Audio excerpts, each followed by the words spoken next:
ಲಕ್ಷ್ಮಿಯ ಸ್ವಭಾವ ಆನಂದ. ಜೀವನದಲ್ಲಿ ಆನಂದದಿಂದ ಇರೋದನ್ನು ಕಲೀರಿ. ಯಾವ ವಸ್ತುವಿನಿಂದ, ಯಾವ ವ್ಯಕ್ತಿಯಿಂದ, ಯಾವ ವಿಷಯಗಳಿಂದ, ಯಾವ ಚಿಂತನೆಯಿಂದ ನಿಮಗೆ ಆನಂದ ಸಿಗ್ತದೋ ಆ ಆನಂದನ ಅನುಭವಿಸಿ, ಬದುಕಿ. ಯಾಕಂದರೆ ಆನಂದದ ಕ್ಷಣದಲ್ಲಿ ನಾವು ಪಾಸಿಟಿವ್ ಆಗಿರಲ್ಲ, ನೆಗೆಟಿವ್ ಆಗಿರಲ್ಲ, ನ್ಯೂಟ್ರಲ್ ಆಗಿರ್ತೀವಿ. ಆವಾಗ ನಮ್ಮ ಸಬ್ಕಾನ್ಷಿಯಸ್ ಮೈಂಡ್ ಓಪನ್ ಆಗಿರ್ತದೆ. ಆ ಕ್ಷಣದಲ್ಲಿ ನಾವೇನು ಸಂಕಲ್ಪ ಮಾಡ್ತೀನೋ ಅದು ಅವಶ್ಯವಾಗಿ ಫಲಕಾರಿಯಾಗ್ತದೆ. ಲಕ್ಷ್ಮಿ ಗಣೇಶನ ಜೊತೆನೂ ಇದ್ದಾಳೆ, ಶಕ್ತಿ ಜೊತೆನೂ ಇದ್ದಾಳೆ, ವಿಷ್ಣು ಜೊತೆನೂ ಇರ್ತಾಳೆ. ಅಂದರೆ ಲಕ್ಷ್ಮಿಯ ಮೂಲ ಸ್ವಭಾವ ಆನಂದ. ನಿಮ್ಮ ಹತ್ರ ಒಳ್ಳೆ ಗುಣ ಇದೆ ಅಂದರೆ ನೀವು ಆನಂದ ಪಡಬೇಕು. ಯಾಕಂದರೆ ನಿಮ್ಮ ಹತ್ರ ಒಳ್ಳೆ ಗುಣ ಇದೆ. ಎಷ್ಟೋ ಜನರ ಹತ್ರ ಒಳ್ಳೆ ಗುಣ ಇಲ್ಲ. ನಿಮ್ಮ ಹತ್ರ ಒಳ್ಳೆ ಗುಣ ಇದೆ, ಪ್ರೇಮ ಇದೆ, ಕರುಣೆ ಇದೆ, ದಯೆ ಇದೆ. ಅದು ಸಹ ಲಕ್ಷ್ಮಿನೇ. ದುಡ್ಡಿದೆ ಅಂತ ಎಲ್ಲರೂ ಶ್ರೀಮಂತರು ಅಂತಲ್ಲ. ಒಳ್ಳೆ ಗುಣ ಇರೋರು ನಿಜವಾದ ಶ್ರೀಮಂತರು. ಒಳ್ಳೆ ಗುಣ ಇದೆ ತಾನೇ, ಯಾರ್ದಾದ್ರೂ ಒಳ್ಳೇದು ಮಾಡಬೇಕು ಅಂತ ಬಯಸ್ತಾ ಇದ್ದೀರಾ ಅಲ್ವಾ, ಅದು ಲಕ್ಷ್ಮಿನೇ. ಆ ಗುಣ, ಆ ಭಾವನ ತಂದ್ಕೊಳ್ಳಿ. ವಿಷ್ಣುವಿನ ಜೊತೆ ಲಕ್ಷ್ಮಿ ಇರ್ತಾಳೆ. ವಿಷ್ಣು ಅಂದರೆ ಪಾಲನೆ, ಪೋಷಣೆ ಮಾಡುವವನು. ನೀವು ಸಹ ಏನಾದರೂ ಮಾಡೋದನ್ನು, ಏನಾದರೂ ಕೊಡೋದನ್ನು ಕಲಿಬೇಕಾಗ್ತದೆ. ಅಲ್ಲಿ ಲಕ್ಷ್ಮಿ ಇರ್ತಾಳೆ. ಯಾರು ಪೋಷಣೆ ತತ್ವದಲ್ಲಿ ನಡೀತಾರೋ ಅಂಥವ್ರ ಹತ್ರ ಲಕ್ಷ್ಮಿ ಬಂದೇ ಬರ್ತಾಳೆ. ಪ್ರಕೃತಿಗೆ ಏನಾದರೂ ಕೊಡೋದನ್ನು ಕಲೀರಿ. ಬೇಸಿಗೆ ಕಾಲದಲ್ಲಿ ಟೆರೆಸ್ ಮೇಲ್ಗಡೆ ನೀರಿಡಿ, ಪಕ್ಷಿಗಳು ಕುಡಿಲಿ. ಪ್ರಕೃತಿಯಿಂದ ನೀವು ಬರೀ ತಗೊಳ್ತಾ ಇದ್ದರೆ ಒಂದು ದಿವಸ ನೀವು ಖಾಲಿ ಆಗ್ತೀರಾ. ನೀವು ಬರೀ ಪ್ರಕೃತಿಯಿಂದ ತಗೊಳ್ತಾ ಇದ್ದರೆ ನಿಮ್ಮ ಹಣೆ ಬರದಲ್ಲಿ ಎಷ್ಟಿದೆಯೋ ಅಷ್ಟೇ ನಿಮ್ಗೆ ಸಿಗ್ತದೆ. ಪ್ರಕೃತಿಗೆ ಏನಾದರೂ ಕೊಡಿ, ಗಿಡಗಳಿಗೆ ನೀರು ಹಾಕಿ. ಕೊಡ್ಲಿಕ್ಕೆ ದುಡ್ಡಿಲ್ಲ ಅಂದರೆ ಒಂದು ಸ್ಮೈಲ್ ಆದರೂ ಕೊಡಿ, ಒಂದೆರಡು ಸಾಂತ್ವನದ ಮಾತನ್ನಾದರೂ ಆಡಿ. Invest your self, invest your effort, invest your thinking. ನೀವು ಮಾಡೋ ಕೆಲಸನ ಹೂಡಿಕೆ ಥರ ನೋಡಿ. ನಿಮ್ಮ ವಿಚಾರನ, ನಿಮ್ಮ ಪ್ರಯತ್ನನ ಹೂಡಿಕೆ ಮಾಡಿ. ನಿಮಗೆ ಸಿಗ್ತಾ ಹೋಗ್ತದೆ. ನಿಮ್ಮ ಮೈಂಡನ್ನ ಫ್ರೀಯಾಗಿ ಬಿಡಬೇಡಿ. ಫ್ರೀಯಾಗಿ ಬಿಟ್ಟರೆ ಅದು ನರಕಾಸುರ ಆಗ್ತದೆ. ಖಾಲಿ ಬಿಟ್ಟರೆ ಅದು ನರಕನ ಸೃಷ್ಟಿ ಮಾಡಿಬಿಡ್ತದೆ. ಆಮೇಲೆ ಸಾಕ್ಷಿನ ಜಾಗೃತ ಮಾಡಬೇಕಾಗ್ತದೆ, ಕೃಷ್ಣನ ಜಾಗೃತ ಮಾಡಬೇಕಾಗ್ತದೆ. ನಮ್ಮ ಮೈಂಡಲ್ಲಿ ಒಂದೇ ಇರಬೇಕು. ನಾವು ಯಾವ ರೀತಿ ನಮ್ಮ ಬುದ್ಧಿನ ಒಂದು ಸರಿಯಾದ ದಿಶೆ ಕಡೆಗೆ, ದಿಕ್ಕಿನ ಕಡೆಗೆ, ಒಂದು ಗುರಿ ಕಡೆಗೆ ಕರ್ಕೊಂಡು ಹೋಗೋದು. ನಾವು ನಮ್ಮ ಭಾವನ, ನಮ್ಮ ವಿಚಾರನ ಯಾವ ರೀತಿ ಒಂದು ಕಡೆ ಕೇಂದ್ರಿತ ಮಾಡ್ತೀವಿ ಅದ್ರ ಮೇಲೆ ನಮ್ಮ ಗಮನ ಇರಬೇಕು. ಜೀವನದಲ್ಲಿ ನಿಜವಾಗಲೂ ಪರಿವರ್ತನೆ ಬೇಕು ಅಂದರೆ ಇಲ್ಲಿ ಹೇಳಿರುವ 4 ಸೂತ್ರದ ಮೇಲೆ ನಾವು ನಡ್ಕೊಂಡು ಹೋಗಬೇಕು. ಇಲ್ಲ ಅಂದರೆ ಹೇಗಿದ್ದೀವೋ ಹಾಗೇ ಇರ್ತೀವಿ. ಯಾಕಂದರೆ ಎಲ್ಲಿಯವರೆಗೆ ವಿಚಾರ, ನಮ್ಮ ಥಿಂಕಿಂಗ್ ಬದಲಾಗಲ್ವೋ ಮಹಾಲಕ್ಷ್ಮಿ ನಮ್ಮ ಒಳಗೆ ಪ್ರಕಟ ಆಗಲ್ಲ. ನಾವು ನಮ್ಮ ವಿಚಾರದಲ್ಲಿ ಬದಲಾವಣೆ ತಂದುಕೊಂಡಿಲ್ಲ ಅಂದರೆ, ನನ್ನ ಹಣೆ ಬರ ಸರಿ ಇಲ್ಲ, ವಾಸ್ತು ಸರಿ ಇಲ್ಲ, ಗ್ರಹ ದೋಷ ಇದೆ, ಆ ದೋಷ ಇದೆ, ಈ ದೋಷ ಇದೆ ಅಂತ ಇದರಲ್ಲೇ ನಾವು ಜೀವನ ಕಳಿಬೇಕಾಗ್ತದೆ. ದಾರಿದ್ರ್ಯದಲ್ಲೇ ಒದ್ದಾಡ್ತಾ ಇರಬೇಕಾಗ್ತದೆ. ನಾವು ಜನ ಸರಿ ಇಲ್ಲ, ಸರ್ಕಾರ ಸರಿ ಇಲ್ಲ ಅಂತ ಬರೀ ಬೇರೆಯವ್ರ ಮೇಲೆ ದೋಷ ಮಾಡ್ತಾಯಿದ್ರೆ, ಆರೋಪ ಮಾಡ್ತಾಯಿದ್ರೆ ನಮಗೆ ಯೂನಿವರ್ಸ್ ಏನು ಕೊಡಲ್ಲ. ಯಾಕಂದರೆ ನಾವು ಸರಿ ಇಲ್ಲ. ನಮ್ಮ ಯೋಚನೆ, ನಮ್ಮ ಭಾವನೆ ನಾವು ಸರಿ ಮಾಡ್ಕೊಳ್ಬೇಕಾಗ್ತದೆ. ನಾವು ಗ್ರಹ ಅವುಗಳನ್ನು ಸರಿ ಮಾಡಬೇಕಂತಿಲ್ಲ. ಅದ್ರ ಪಾಡಿಗೆ ಅವು ಸರಿಯಾಗಿ ತಿರುಗಾಡ್ತಾ ಇದ್ದಾವೆ. ನಾವು ಸರಿಯಾಗಬೇಕಾಗಿದೆ. ನಮ್ಮಲ್ಲಿ ಬದಲಾವಣೆ ತಂದುಕೊಳ್ಬೇಕಾಗಿದೆ. ನಮ್ಮ ಯೋಚನೆ, ಭಾವನೆಯಲ್ಲಿ ಬದಲಾವಣೆ ತರಬೇಕಾಗಿದೆ. ಆವಾಗಲೇ ನಾವು ಏನು ಯೋಚನೆ ಮಾಡ್ತೀವೋ ಅದಾಗತ್ತೆ. ಹೇಗಾಗತ್ತೆ?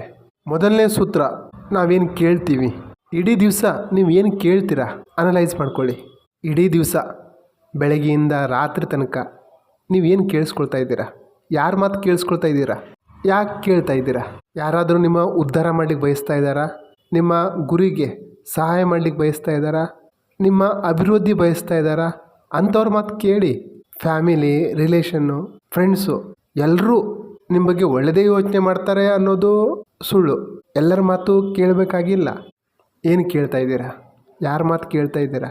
ಯಾಕೆ ಕೇಳ್ತಾ ಇದ್ದೀರಾ? ಅದ್ರ ಮೇಲೆ ನೀವು ವರ್ಕ್ ಮಾಡಿ.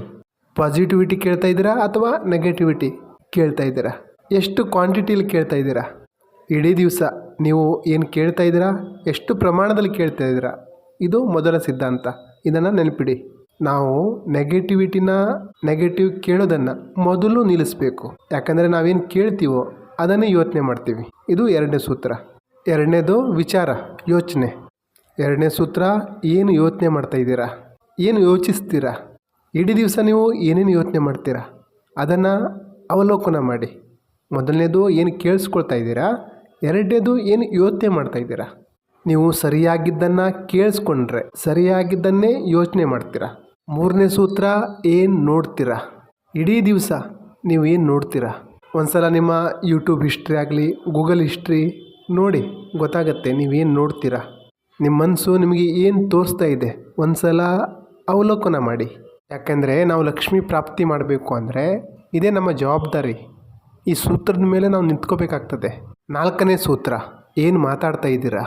ಬಗಲಾಮುಖಿ ವಿದ್ಯೆ ಸಹ ಇದನ್ನು ಫಾಲೋ ಮಾಡಿದಾಗಲೇ ಸಿದ್ಧಿ ಆಗೋದು. ಯಾಕಂದರೆ ನೀವು ಏನು ಕೇಳ್ತೀರಾ ಅದ್ರ ಮೇಲೆ ಕಂಟ್ರೋಲ್ ತಗೋಬೇಕಾಗ್ತದೆ. ಯಾಕಂದರೆ ಕೇಳೋದ್ರಿಂದನೇ ಮನಸ್ಸು ಯೋಚನೆ ಮಾಡೋಕ್ಕೆ ಸ್ಟಾರ್ಟ್ ಮಾಡುತ್ತೆ.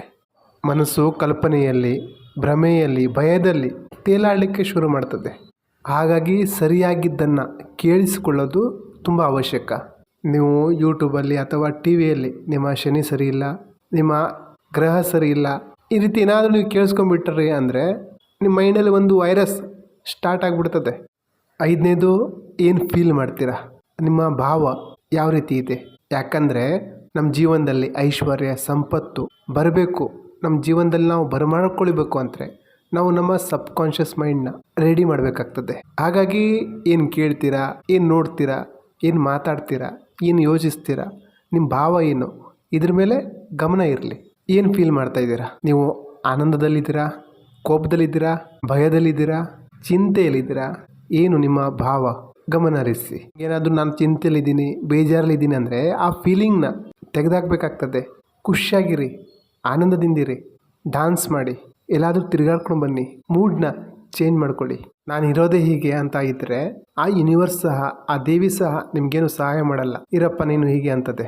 ಯೂನಿವರ್ಸ್, ಈ ಬ್ರಹ್ಮಾಂಡ ಯಾರಿಗೆ ಸಹಾಯ ಮಾಡ್ತದಂದರೆ ಯಾರು ಬದಲಾಗಲಿಕ್ಕೆ ತಯಾರಾಗಿರ್ತಾರೋ ಅವ್ರಿಗೆ ಸಹಾಯ ಮಾಡ್ತದೆ.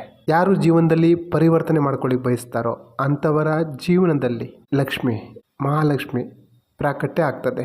ಪರಿವರ್ತನೆ ಮಾಡೋದು ಹೇಗೆ. ಏನು ಕೇಳ್ತೀರಾ, ಏನು ನೋಡ್ತೀರಾ, ಏನು ಮಾತಾಡ್ತೀರಾ, ಏನು ಯೋಚಿಸ್ತೀರಾ, ಏನು ಭಾವನೆ ಇದೆ, ಇದ್ರ ಮೇಲೆ ಅವಲಂಬನೆ ಆಗಿರ್ತದೆ. ಭಾವನಾತ್ಮಕ ಊರ್ಜೆಯ ಜೊತೆ ಇರೋದು ಅವಶ್ಯಕ. ಗ್ರ್ಯಾಟಿಟ್ಯೂಡ್ನ ಫೀಲ್ ಮಾಡೋದು ಅವಶ್ಯಕ. ಪ್ರೀತಿನ ಫೀಲ್ ಮಾಡೋದು ಅವಶ್ಯಕ. ಆನಂದನ ಫೀಲ್ ಮಾಡೋದು ಅವಶ್ಯಕ. ಹಾಗಂತ ಓವರಾಗಿ ಎಲ್ಲದಕ್ಕೂ ಪಾಸಿಟಿವ್ ಫೀಲ್ ಮಾಡೋದು, ನಾಟಕ ಮಾಡೋದು ಅವಶ್ಯಕತೆ ಇಲ್ಲ. ಆದರೆ ಈ ಊರ್ಜೆ ಏನಿದೆ ಅದು ಅವಶ್ಯಕ. ಒಂದು ತಪ್ಪಾದ ಮಾತು, ಒಂದು ತಪ್ಪಾದ ವಿಚಾರ ನಮ್ಮ ಒಳಗಡೆ ಹೋಗ್ಲಿಕ್ಕೆ ಬಿಡಬಾರ್ದು. ಇದನ್ನು ಸರಿಯಾಗಿ ಫಾಲೋ ಮಾಡಿ ನಾವು ನಮ್ಮ ಖುದ್ದು ಬ್ರಹ್ಮಾಂಡನ ಸೃಷ್ಟಿ ಮಾಡಬಹುದು.